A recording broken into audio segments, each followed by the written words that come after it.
for the pardon. You know, throwing a party at your private golf club where the theme is rich white people, hours before millions of Americans are set to lose their food assistance, might be the Trumpiest Trump move of all time. It felt like the last big bash before the Epstein files come out. The great Fatsby weighed in on the SNAP funding fiasco on his Twitter platform, Truth Social. He wrote, "I do not want Americans to go hungry just because the radical Democrats refuse to do the Epstein files." The gaslighting has reached a fever pitch as Trump cuts off the supply of food to children, families, senior citizens, etc. But Mike Johnson, the Speaker of the House, wants you to know, just because they're cutting off your food and want to cut off your health insurance, that doesn't mean... Jimmy Kimmel isn't just hosting a late-night show anymore. He's basically running the country's unofficial after-hours therapy room. Every night, he takes whatever political madness the day served up, tosses it into a blender full of sarcasm, and delivers it back to the audience like emotional relief. The newest chapter in this never-ending Democratic soap opera feels like an unexpected buddy film starring Donald Trump and Mike Johnson. One brings total chaos, like it is his brand, and the other plays the role of the most courteous sidekick on earth. Together, they turn politics into a strange mix of The Apprentice energy and the calm of a Sunday school classroom.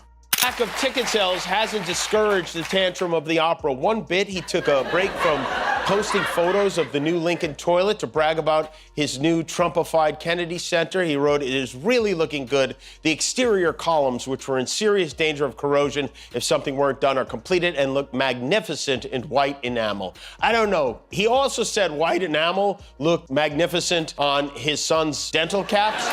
So, sir, could you turn down your teeth a little bit? Yeah, we're talking about conditions to this disaster. Look, there are natural disasters, but there are man-made disasters as well. And which one are you? Trump remains the headline act, the spectacle, the blazing comet that refuses to burn out. He crashes into every news cycle the same way rock stars enter hotel lobbies, loud, dramatic, and leaving some kind of mess behind him. Meanwhile, Mike Johnson stands there smiling politely, looking like a man who accidentally clicked into the wrong Zoom meeting but stayed because he didn't want to be rude. Kimmel doesn't have to exaggerate any of this because their dynamic is already a fully written script waiting to be read. You have F. Sharp Fitzgerald lapping it all up with his sidekick, little Marco Rubio. Look at Marco Rubio. It's rare you get to see a photo of someone at the precise moment their soul exits their body. There were all manner of colorful outfits at the party, including this guest who showed up in a prison jumpsuit. It wasn't a costume. Turns out the contrast between them is simply too perfect to ignore. Trump talks in exclamation marks and unfinished thoughts, while Johnson sounds like he is calmly narrating an audiobook titled How to Stay Collected. As everything around them erupts in noise, the two of them embody the split personality of today's politics, the chaos engine and the control freak.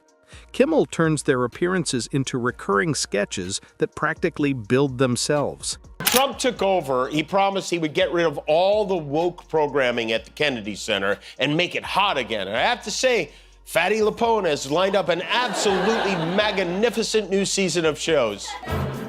Hello, everyone. It's your favorite president and Kennedy Center chairman, me, with major news. We've got some fantastic new shows lined up, but I made a few minor changes, just like I did to the East. Trump launches into long rants about witch hunts, while Johnson nods so hard you can almost imagine his neck protesting.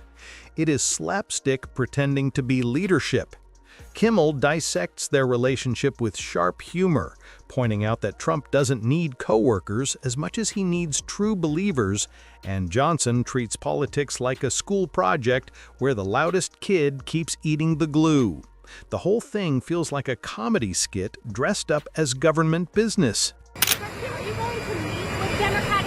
I'm always going to meet. All they have to do is open up the country. Let them open up the country, and we'll meet. We'll meet very quickly. But they have to open up the country. It's their fault. Everything is their fault. That's right. The buck stops over there.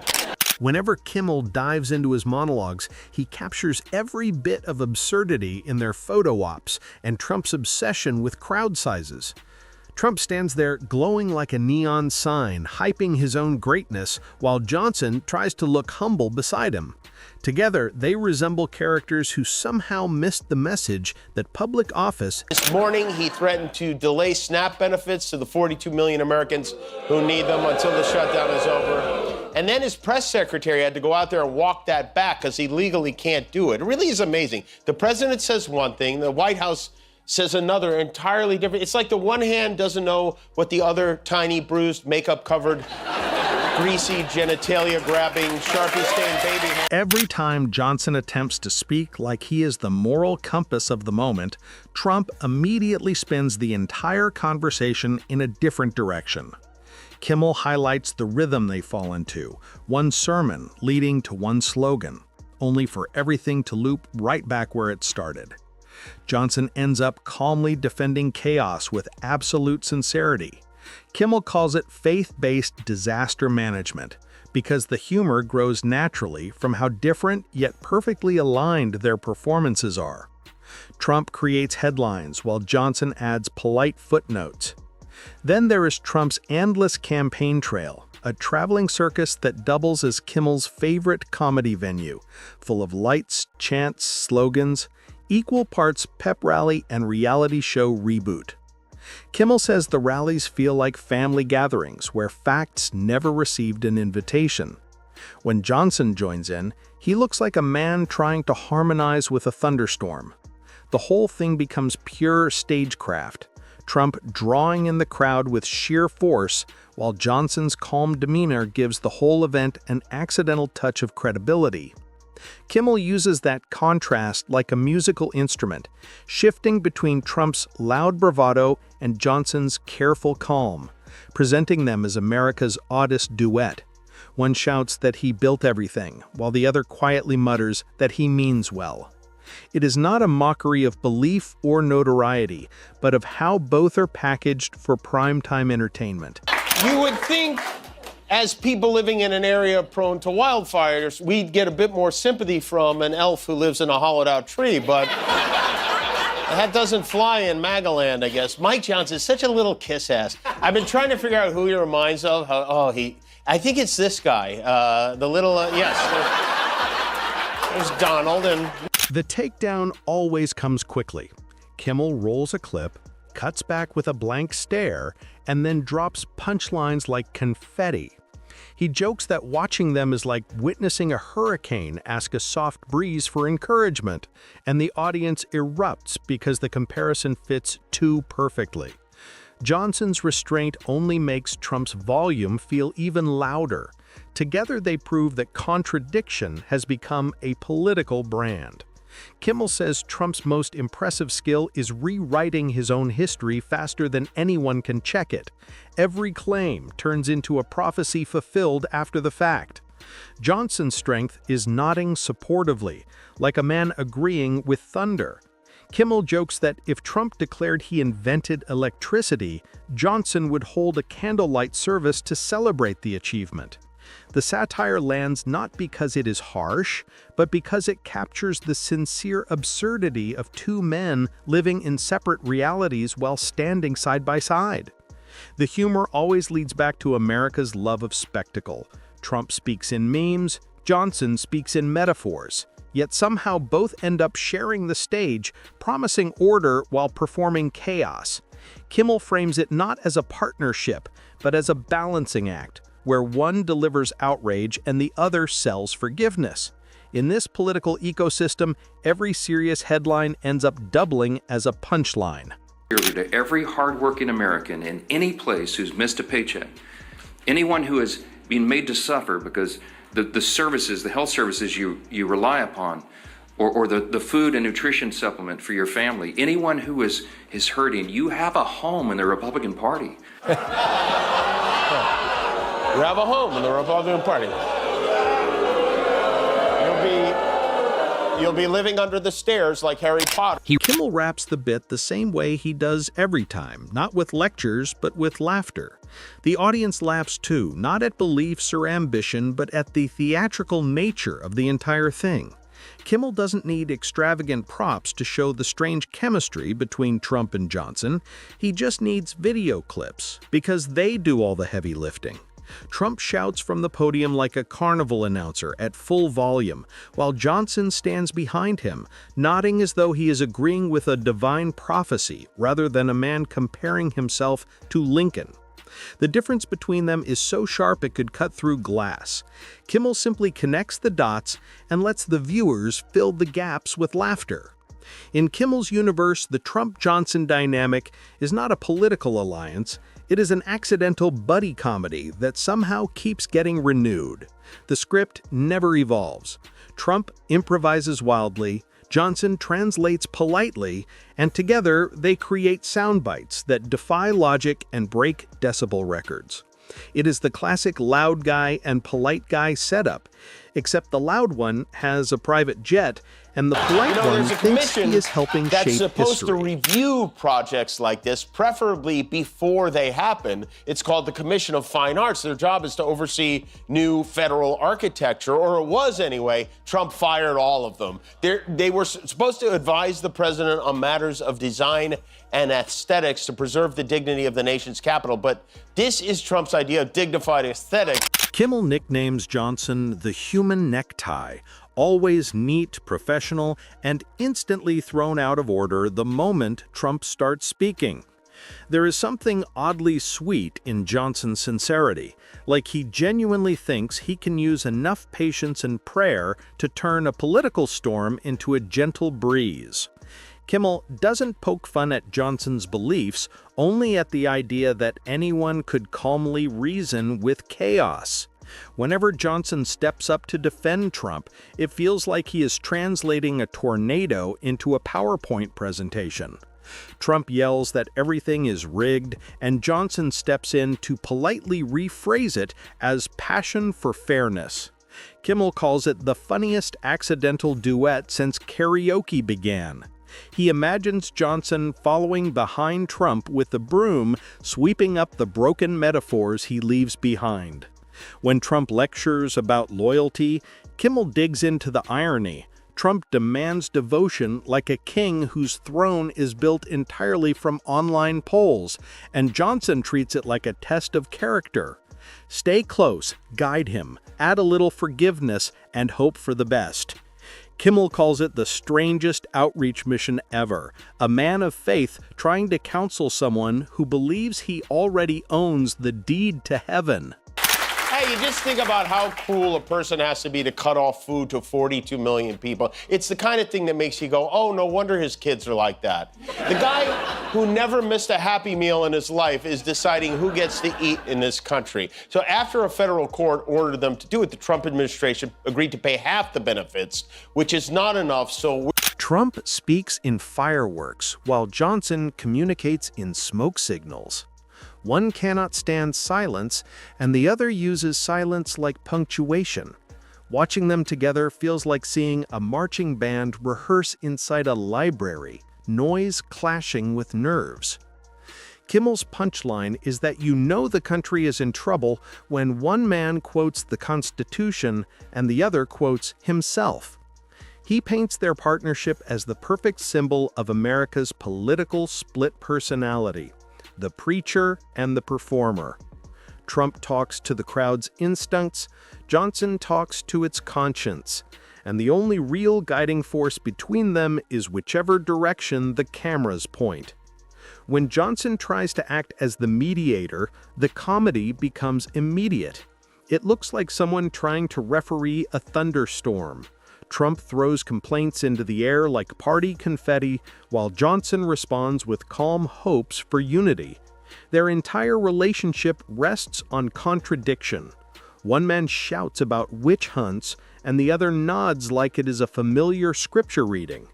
Kimmel frames them as the ultimate odd couple, where one sees enemies everywhere and the other tries to see lessons instead. Fact of the matter is, the only man-made part of this disaster is the climate change part of this disaster, which Mike's party pretends does not exist, even though they're having snowball fights on Bourbon Street today. There was snow in Louisiana today. They got 9 inches of snow in Florida today. This hasn't happened in 70 years. A blanket of snow covered the beach, the Florida Panhandle. There was snow from Tallahassee to Pensacola. Children were voluntarily being swallowed by alligators just as... But Kimmel isn't just laughing at their personalities. He is laughing at the stagecraft of power itself.